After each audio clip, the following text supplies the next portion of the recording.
In the seconds before the crash, radar operator Shees has his head down, checking his scope. Pilot Phillips is likely checking instruments. At 15 seconds, the F4 is 1/10 of an inch big in the window. Tiny. 10 seconds, 3/10 of an inch. Still tiny, but maybe now we can see it. 5 seconds, the entire window's filled. Just another hazy day. Watch it!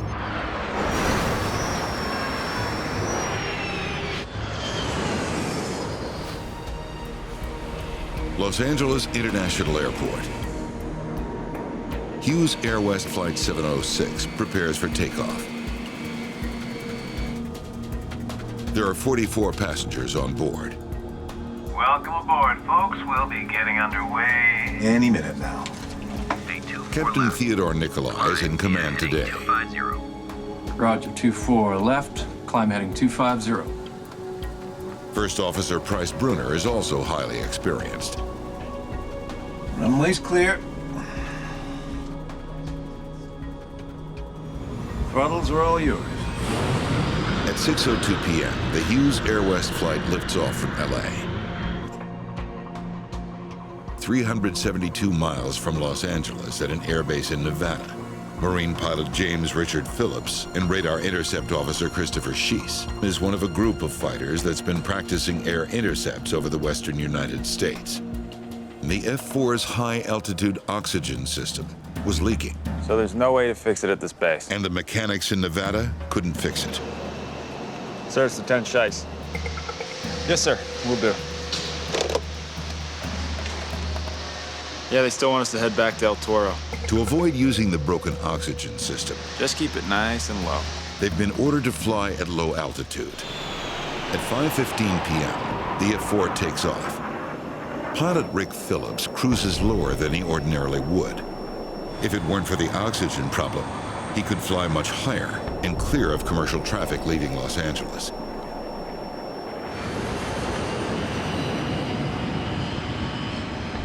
At around 6 p.m., the pilot needs to climb to avoid the mountains ahead and get above a layer of haze. Copy, Rick. Climb to 15,000.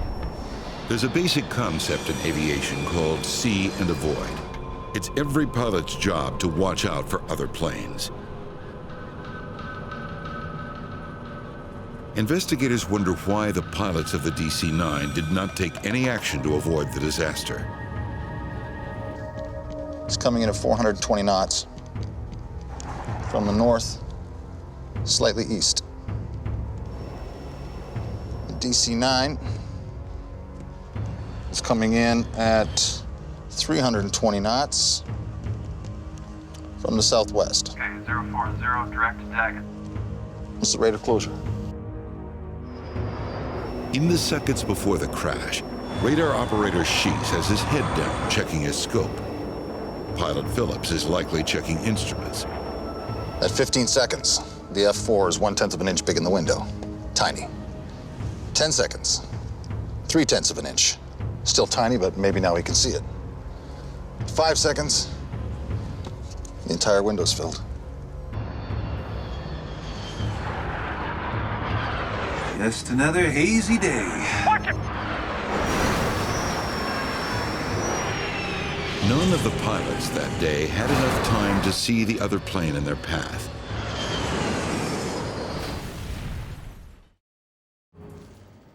None of the crash theories are panning out. Investigators re-examine the best evidence they have, the pilot's comments recorded in the cockpit, Get up. and the information from the flight data recorder. Turning left to Zurich. We should left. The timing of the captain's remark convinces investigators that his instruments were working, but that he didn't understand what the gauges were telling him. Left! Left! Left! The troubling question, how could a qualified pilot become so confused that he didn't know the difference between left and right? The search for an answer takes investigators to Russia, where Captain Gruzhin learned to fly. Thank you for seeing us. They meet with Russian aviation experts. Both pilots were highly qualified. There seems to be no reason to suspect pilot error until the Russian investigators suggest a stunning theory. They tell investigators about a troubling cluster of accidents caused by Russian-trained pilots becoming confused by a crucial flight instrument. Pilots in the Soviet Union were trained to fly using an artificial horizon that looks very different from the one used in Western planes. Turning left to Zurich East, crosshair 4908. In the West, the airplane symbol in the middle remains stable as the background moves. Soviet horizons work in the opposite way. The airplane symbol shows the motion, and the horizon is fixed in place. A left turn on a Soviet display looks very similar to a right turn on a Western display. In his confusion, he became convinced he was in a steep left turn. He was turning right to try to correct that problem. Left! Left! The captain's constant attempt to level the plane he believed to be turning sharply left actually put the aircraft into a deadly spiraling dive to the right. Flight 587 crashed in Queens. Look at these rudder inputs. Investigators turn to the best clue they have, the unusual rudder movements. 11 degrees left. 11 degrees right. Could he have ripped the tail off his own plane? Normally, pilots only move the rudder a couple of degrees in either direction to steer the plane. Investigators wonder if the extreme rudder movements on Flight 587 created the aerodynamic force needed to tear the stabilizer off. You ready? To find out, they create a computer simulation of an A300 and fly it the same way as First Officer Molin, moving the rudder 11 degrees back and forth 3 times.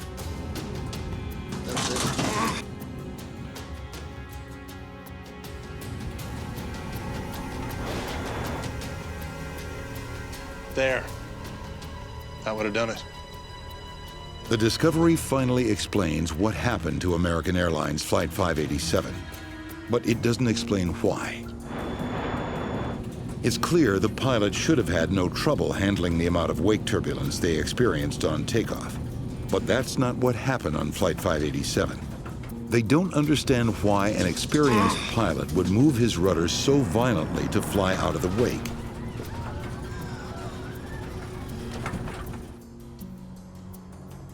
Investigators believe the first officer was following his training when he overreacted to wake turbulence. They learned that some trainees were presented with an impossible scenario. For this drill, there's a Boeing 747 just ahead of you. When you encounter his wake, the upset will begin. They were told that wake turbulence would induce the sudden roll. The wake turbulence rarely tilts you more than 10 degrees in any direction, and it's easily recoverable. Unfortunately, the exercise was exaggerated. The airplane banked one direction a little bit and then went very strongly to 90 degrees, which is a tremendous bank in the opposite direction. The only way to recover is with sustained rudder inputs. Little wake turbulence, huh? Yeah. First Officer Molin was trained to believe that severe wake turbulence could cause a catastrophic upset. The first officer began responding with wheel back and forth and accompanied by rudder, back and forth rudder. Hang on to it. Hang on to it. He thought it was some outside turbulence or something else that was happening, and he was making opposite controls and was fighting himself and didn't know that it was actually his inputs that were causing the problem. The first officer's actions stressed the vertical stabilizer until it breaks under the strain. After the accident, American Airlines changes its training procedures dealing with wake turbulence. Once it became clear that some negative training was going on, American Airlines, to their credit, revamped the program to prevent this type of activity. The training simulator has been modified to be more realistic. Inputs have an immediate effect. Pilots are now taught not to use the rudder at high speed. A new warning light is also installed in the cockpit to help prevent pilots from deflecting the rudder too far during flight. Crash site wreckage of Delta Airlines Flight 1141 suggests the 727 may not have been properly configured for takeoff. Okay, you ready? But is there anything on the recording that can back up that theory? I forgot to get my paycheck. Did you get yours? Yeah, I got mine. They should be focused on the flight, not talking about paychecks. Good morning, ladies and gentlemen. We are number 4 for departure. Flight attendants, prepare the cabin, please. We are ready. Thank you. So far, they've heard nothing about the flap configuration. But what they hear next is another surprise. We might as well start. Number 3, start valve open. 1141, taxi to position runway 18 left and hold. Okay, 1141's position and hold. Hold up a minute, stop. Here's where the controller bumps them into first position, and they've just restarted the engine. So they did get a little rush there, and it was attributed to having the flight attendant in the cockpit and the casual conversations that were going on. And they hit all the items on the checklist. You could go right down the checklist, and they got them all. Once again, the no flaps theory is in question. But investigators may have a way to resolve the flap issue once and for all. Let's dig up the jack screws. Oh, perfect. A device called a jack screw is an integral part of the flap system. As it turns, it moves a nut that extends or retracts the flaps. It's the conclusive proof they need. The flaps were not extended before takeoff. But the finding leaves them with another puzzling question. So why did the pilots think they were extended? Let's go back to the start of the takeoff checklist. The team returns to the cockpit recording, hoping to hear something that might explain the discrepancy.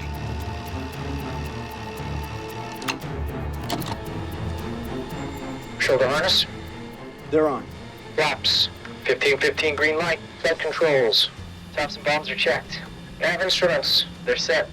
Takeoff briefing is complete. There was less than 1 second between the flaps call and his response. There's no way he had time to check and see if the flaps were actually out. Investigators are convinced, despite his response, the first officer could not have extended or even checked the flaps in the time available. The mystery of the flaps is finally solved. A rushed checklist led the Delta pilots to think that their plane was ready for takeoff when it was anything but. There's still one critical question. The alarm would have saved them. Why didn't it sound? Nepalese soldiers have retrieved the aircraft's black boxes from the wreckage of PIA Flight 268. Investigators look at the plane's flight path as the crew prepares for landing. They started their descent. At 16 miles out, they're at 10,500 feet. Then down to 9,500 at 13 miles. 8,200 at 10 miles. Then quickly down to 7,500 until impact at 7,280. The data reveals an astonishing fact. So, 1,000 feet too low, right from the get-go.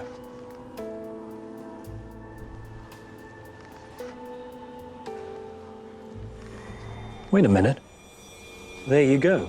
Perfect match. They were flying the approach, but one step ahead. What if the problem is the actual approach chart itself? To avoid the mountains surrounding Kathmandu, pilots follow an approach chart about the size of a large postcard. It provides the specific altitudes pilots must take at set distances from the airport. They study the same chart used by the flight crew. So is, let's say, 8,200 feet the right altitude for 10 miles or 8 miles? It's hard to say. Even harder when it's actual size. Investigators need to know how the crew would have prepared themselves for the complicated approach. They examine the cockpit layout of an identical Pakistan International Airlines Airbus A300. There's no place to clip an approach chart here. There is just here. Now only the captain can see it, and he'd have to keep turning his head. Unlikely they use that. More likely he put it here. The other clip is a full 3 feet away from either pilot. That's not much better. It's almost impossible to read, and that handle is blocking the descent profile. They learn that Pakistan International Airlines has only 2 places for pilots to clip their charts. Both positions make it very difficult to read a 4-inch wide piece of paper.